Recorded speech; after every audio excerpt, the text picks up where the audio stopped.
찬송가 595장 함께 찬송하시겠습니다. 나 맡은 본분은 의지를 살피고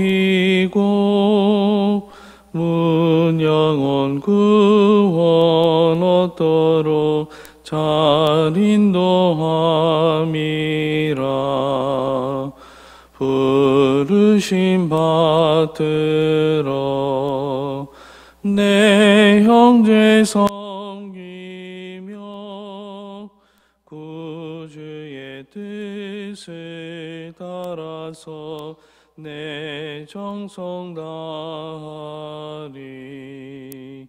주 앞에 모든 일 잘 행케 하시고 이후에 주님 배울 때 상 받게 하소서. 나 항상 깨어서 내 기도 드리며 내 믿음 변치 않도록 날 도와주소서.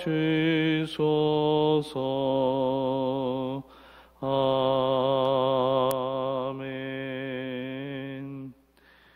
이 아침 하나님께서 우리에게 주시는 말씀은 마가복음 6장에 있는 말씀입니다. 마가복음 6장 1절서부터 9절까지에 있는 말씀 한 절씩 교독해 있고 마지막 9절 다 함께 읽겠습니다. 예수께서 거기를 떠나사 고향으로 가시니 제자들도 따르니라.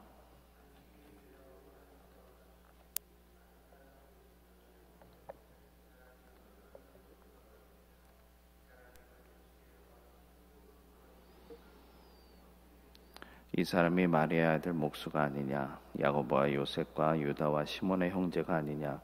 그 누이들이 우리와 함께 여기 있지 아니하냐 하고 예수를 배척한지라.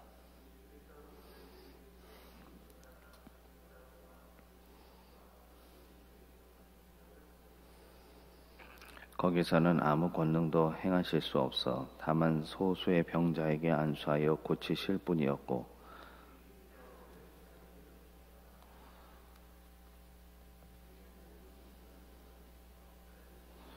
열두 제자를 부르사 둘씩 보내시며 더러운 귀신을 제어하는 권능을 주시고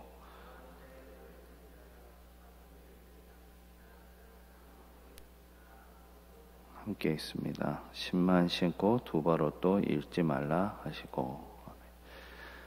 예수님께서는 베들레헴에서 태어나셨습니다. 그리고는 주로 나사렛에서 사셨습니다. 그래서 예수님께는 나사렛이 고향과 같은 곳이고 그래서 주위 사람들에게 나사렛 예수라고 불리기도 했습니다. 하지만 실상 나사렛은 이스라엘 땅의 외진 변두리 지역으로 그렇게 좋은 지역은 아니었습니다. 그런데 지금까지 예수님께서는 나환자, 중풍병자, 손 마른 자, 귀신 들린 자, 혈류증 환자, 심지어는 바로 전장에서 회당장 야이로의 죽은 딸을 살리시기까지 떠들썩하고 엄청난 역사를 일으키시다가 갑자기 오늘 마가복음 6장에서 자신의 고향 땅인 나사렛으로 가시는 것입니다. 근데 이렇게 엄청나게 유명해진 예수님을 맞이하는 친족들의 반응이 참 너무합니다. 사실 지난 마가복음 3장서부터 말씀을 잘 읽어오신 분이시라면 슬슬 걱정이 되실 겁니다. 왜냐하면 마가복음 3장부터 이미 예수님과 고향 땅 친족들과의 관계가 크게 어긋나 있었기 때문입니다. 즉 예수님은 고향 친척들에게 미쳤다, 더러운 귀신이 들렸다라는 말을 이미 들어오셨습니다. 아닌 게 아니라 오늘 본문에서 2절을 보십시다. 안식일이 되어 회당에서 가르치시니 많은 사람이 듣고 놀라 이르되 이 사람이 어디서 이런 것을 얻었느냐? 이 사람이 받은 지혜와 그 손으로 이루어지는 이런 권능이 어찌 됨이냐? 여러분, 사람들은 예수님께서 회당에서 가르치는 말씀을 듣고는 깜짝 놀라고 있는 겁니다. 그런데 이 놀람의 그 뉘앙스가 좋은 뜻의 감탄이 아니었습니다. 아니, 쟤 누구 집 아들이야? 그런데 저런 지식과 권능이 도대체 어디서 나오는 거지? 바로 이런 의아함과 의심에서 시작되고 있는 놀람입니다. 그리고 그들의 속마음이 3절의 시작에서 정확하게 드러나고 있습니다. 이 사람이 마리아의 아들 목수가 아니냐. 예수님의 가정사를 다 아는 나사렛 사람들일 겁니다. 그런데 예수님을 지금 누구의 아들로 부르고 있습니까? 마리아의 아들이다. 보통 유대인들은 아버지가 아무리 일찍이 돌아가셨어도 그 자녀를 부를 때 아버지의 이름을 덧붙입니다. 그러므로 이 자리에선 요셉의 아들 예수라고 부르는 것이 예의입니다. 그런데 지금 요셉이 아닌 마리아의 아들이라고 부르는 것은 안타깝지만 이런 뉘앙스가 있는 겁니다. 과부의 아들, 아비 없는 자식, 이렇게 비하해서 예수를 부르는 것과 똑같습니다. 거기에다가 목수가 아니냐라고 하면서 예수님의 직업까지 들먹이는 것을 보면 그들이 지금 얼마나 예수님을 비웃고 하찮게 생각하고 있는지를 우리는 잘 알 수가 있습니다. 근데 이것도 모자라서 그들이 예수님에게 이렇게 반응하고 있습니다. 3절을 보십시오. 야고보와 요셉과 유다와 시몬의 형제가 아니냐, 그 누이들이 우리와 함께 여기 있지 아니하냐 하고 예수를 배척한지라. 다시 말씀드리면 예수님의 가족까지 정확하게 알고 있는 결코 크지 않은 동네 나사렛 사람들입니다. 그러니 야고보와 요셉과 유다 시몬의 형제요 그 누이들까지 그들은 일일이 다 알고 있는 것이죠. 그런데 마지막에 예수를 배척한지라 라는 표현에 주목해 보십시오. 헬라어로 스칸달리조입니다. 이는 이런 뜻이 있습니다. 상대가 발을 헛디뎌서 휘청거리게 하다, 눈에서 불이 나도록 화나게 하다, 모욕적으로 기분 상하게 하다라는 뜻이 스칸달리조입니다. 여러분, 예수님을 고향 땅 사람들이 발을 헛디뎌서 휘청거리게 할 만큼 밀어 제끼고 눈에서 불이 나도록 화가 나게 하고 모욕적으로 기분 상하게 하고 있습니다. 여러분, 이 모든 문제는 바로 잘 아는 것에서 시작이 됩니다. 나름 예수님에 대해서 잘 안다고 하는 고향 사람들이 불신앙과 배척의 장본인이 되고 있는 것입니다. 저는 이 부분의 말씀을 읽다가 깜짝 놀랐습니다. 잘 아는 것이 도리어 그 사람을 배척하게 하는 것이 되는구나.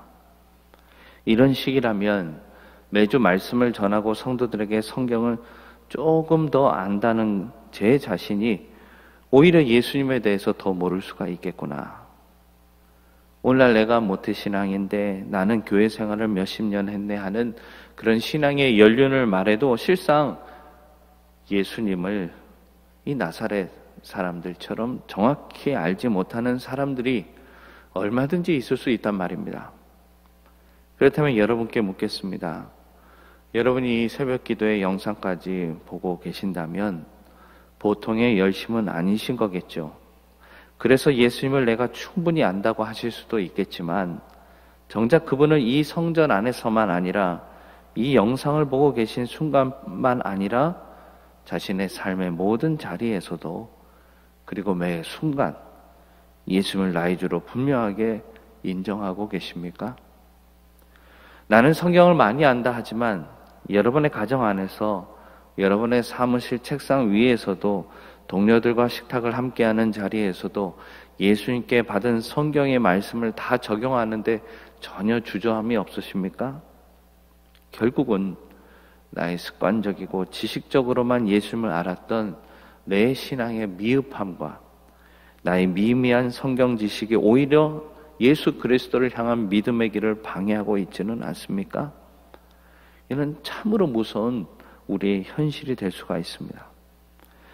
그런데 이렇게 누구도 아닌 자기 고향 사람들에게서 배척을 당하신 주님은 그럼에도 불구하고 크게 요동치 않으시고 이렇게 말씀하고 계십니다. 4절입니다.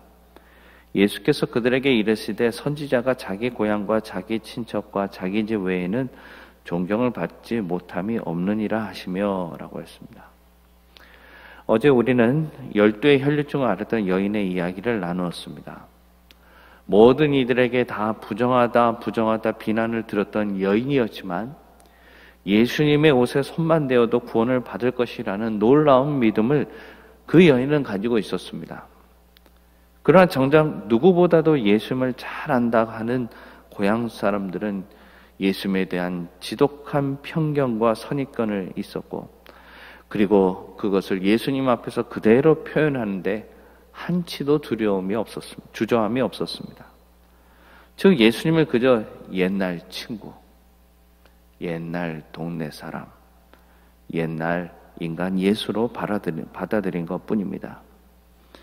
마찬가지입니다. 오늘 우리에게도 만일 사람과 하나님의 말씀을 향한 이런 편견과 선입견이 있다면 우리도 나사렛 사람들처럼 하나님의 말씀을 듣고 감동하는 것이 아니라 도리어 매우 날카롭게 비판적이 될 수가 있습니다.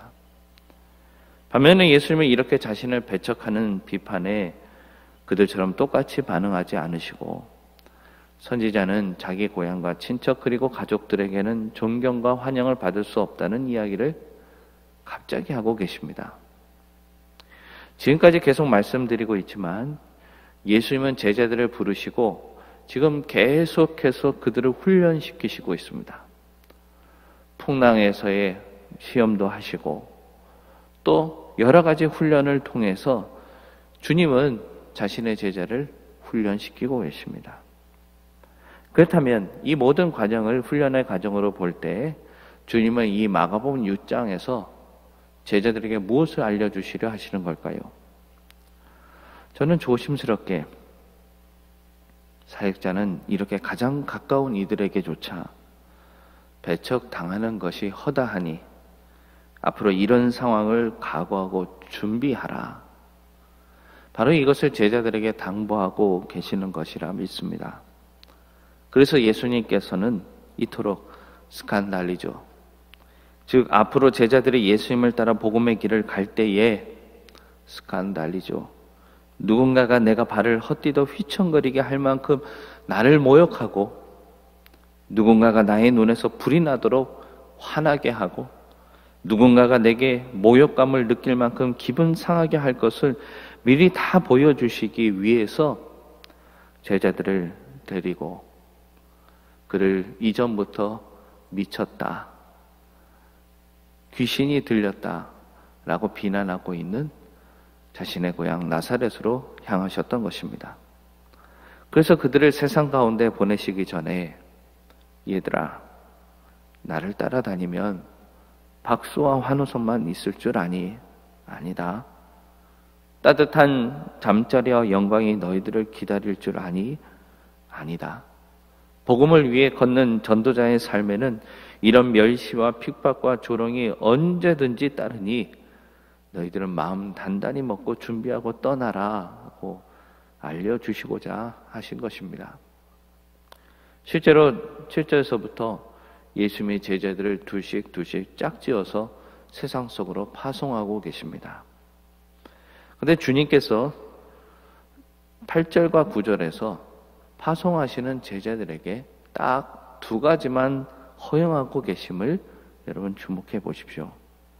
8절에서는 명하시되 여행을 위하여 지팡이 외에는 양식이나 배낭이나 전대의 돈이나 아무것도 가지지 말며 라고 하셨고, 9절에서는 신만 신고 두 벌옷도 입지 말라 하시고 하셨습니다. 즉 예수님께서는 전도자로 파송되고 있는 제자들에게 오직 지팡이와 신발 단 두 가지만 허용하셨습니다. 이는 무슨 뜻일까요? 예수님께서는 그의 제자들에게 오직 지팡이와 신만 허용하시면서 얘들아, 걱정하지 마라. 내가 지팡이와 신 외에는 나머지는 내가 책임질 터이니 너희는 담대하게 믿음으로 나아가라 라고 말씀하시는 것입니다. 이는 출애굽한 이스라엘 백성들도 무려 40년 동안 광야 생활을 했지만 하루도 굶지 않음을 통해서 보여주고 계십니다. 그것은 날마다 하나님께서 하늘의 만나를 그 저들에게 내려주셨기 때문입니다. 또한 그들은 40년 동안 옷이 헤어지지 않았고 발이 부르트지 않았다고 했습니다. 어떻게 그랬습니까? 저들에게는 40년 동안 하나님의 전적인 돌보심과 인도하심이 있었기에 메마른 광야 땅에서도 가능한 일이 되었던 것입니다. 사랑하는 성도 여러분, 이 시대에 우리는 예수 십자가의 증인이 됩니다. 그런데 이 십자가를 나도 진다 하면서 제대로 못 지고 가는 이유가 있습니다. 그것은 내가 자기 십자가를 지고 갑니다 라고 입으로는 말하면서도 예수님처럼 나사렛 땅에서 고향 사람들과 친척들에게 받으셨던 그 멸시와 핍박과 조롱 때문에 단 한 번도 억울하고 답답한 통곡과 눈물을 흘려본 적이 없기 때문입니다. 그리고 우리는 그저 예수님의 십자가를 장식용으로만 알았던 것입니다. 사랑하는 성도 여러분, 진짜 예수 그리스도 십자가를 지고 가다 보면 조롱이 있습니다. 멸시가 있습니다. 핍박이 있습니다. 그리고 그로 인하여 억울하고 답답한 통곡과 눈물을 흘릴 수 있습니다. 십자가는 우리가 거기에 못 박히는 것이지 나의 단순한 장식물이 결코 아닙니다. 그러므로 십자가는 아무나 누구나 질 수 있는 게 아닙니다. 바로 예수님처럼 그리고 주님께서 가르쳐주고 계신 그 제자들처럼 하나님이 지명하여 부르신 사명이 있어야만 합니다. 그리고 그 사명을 감당하기 위해선 때로는 하나님 앞에서 통곡의 눈물을 쏟기도 하고 그 처절함의 크기가 온몸에 흐르는 절절한 시간이 지나야 진짜 예수님이 쓰실 만한 사명자가 되는 것입니다. 그런데 오늘날 나 자신을 돌이켜 보십시오. 사람들은 십자가를 너무 가볍게 생각하고 사람들은 십자가를 너무 간단하게 생각합니다. 그러므로 십자가 사명을 위해서는 나도 오늘 예수님께 쏟아졌던 이 멸시와 핍박과 조롱을 당할 수도 있다고 우리는 마음 단단히 먹어야 하는 것입니다. 그러나 예수님이 십자가를 지셨을 때 제자들은 어찌했나요? 다 예수를 버리고 도망했죠. 솔직히 사람이 힘이 있는데 내게 억울하게 가해지는 그 수치와 불명예의 길을 그냥 참고 간다는 것은 여간 어려운 일이 아닙니다. 정말 죽기보다 싫을 수도 있고 아무나 할 수 있는 일이 아닙니다. 그러나 분명한 것은 그 수치와 조롱과 멸시에도 불구하고 주님은 주님의 십자가를 지고 가셨습니다. 가룟 유다에게는 배신을 당했고 가장 신뢰했던 베드로에게는 3번이나 부인을 당했고 다른 제자들은 아예 처음부터 어디론가 자취를 감추었습니다. 그러나 누가 보아도 이 비참한 길, 누가 보아도 실패의 길, 누가 보아도 부끄러운 길을 주님이 나를 외면하지 않으신 한, 주님이 나를 떠나시지 않으시고 나와 동행하시는 한, 나를 버리지 않으시는 한, 우리는 이 십자가의 길을 반드시 가야만 하는 것입니다. 그게 바로 사명자입니다. 바라기는 그 어떤 핍박과 조롱에도 저와 여러분 모두가 믿음과 순종으로 내게 열어주시는 복음 전도자의 길을, 십자가의 길을 오늘도 묵묵히 걸어가는 저와 여러분 될 수 있기를 간절히 주님의 이름으로 축원합니다. 기도하시겠습니다. 지난 밤도 안전하게 저희를 지키시고 단잠을 허락해 주신 아버지 하나님 감사합니다. 오늘도 내게 해주신 약속이 모두 이루어질 것을 믿습니다. 오늘의 적합한 은혜를 아낌없이 주실 것을 믿고 하나님을 찬양합니다. 죽기까지 그 아들을 내어주신, 그래서 우리에게 모든 것을 주신 하나님을 인색한 분으로 여기며 원망하지 않게 하옵소서. 오늘도 내게 더 주지 못해서 오히려 안타까워하시는, 그래서 어서 주고 싶지만 가장 좋은 결과를 위해서 더 좋은 때를 기다리시는 하나님의 사랑에 감사하며 나보다 더 내가 풍성한 삶을 살기를 원하시는 그 사랑에 잠기게 하옵소서. 예수님은 온갖 모욕적인 희롱들이 참 힘드셨을 터인데 그래도 예수님은 어느 누구에게도 화를 내거나 분노하지 않으셨고 담대히 하나님의 뜻하신 바를 이루려고 애쓰셨습니다. 주님, 예수님의 제자된 우리도 삶의 모든 조롱과 핍박 앞에서 믿음으로 승리하게 하옵소서. 오늘도 구름 기둥과 불 기둥으로 나를 인도하시사 나는 달리고 싶어도 주가 싫어하시면 쉬고, 나는 쉬고 싶어도 주님이 달리라 하시면 달리게 하옵소서. 이렇게 아버지 하나님께 의존하며 사는 하루가 되기를 원합니다. 내가 어디에서 무엇을 하든지 절대 잊지 않고 나를 눈동자와 같이 지켜주시는 예수 그리스도의 이름 받들어 간절히 기도합니다. 아멘. 하늘에 계신 우리 아버지, 아버지의 이름을 거룩하게 하시며 아버지의 나라가 오게 하시며 아버지의 뜻이 하늘에서와 같이 땅에서도 이루어지게 하소서. 오늘 우리에게 일용할 양식을 주시고 우리가 우리에게 잘못한 사람을 용서하여 준 것 같이 우리 죄를 용서하여 주시고 우리를 시험에 빠지지 않게 하시고 악에서 구하소서. 나라와 권능과 영광이 영원히 아버지의 것입니다. 아멘.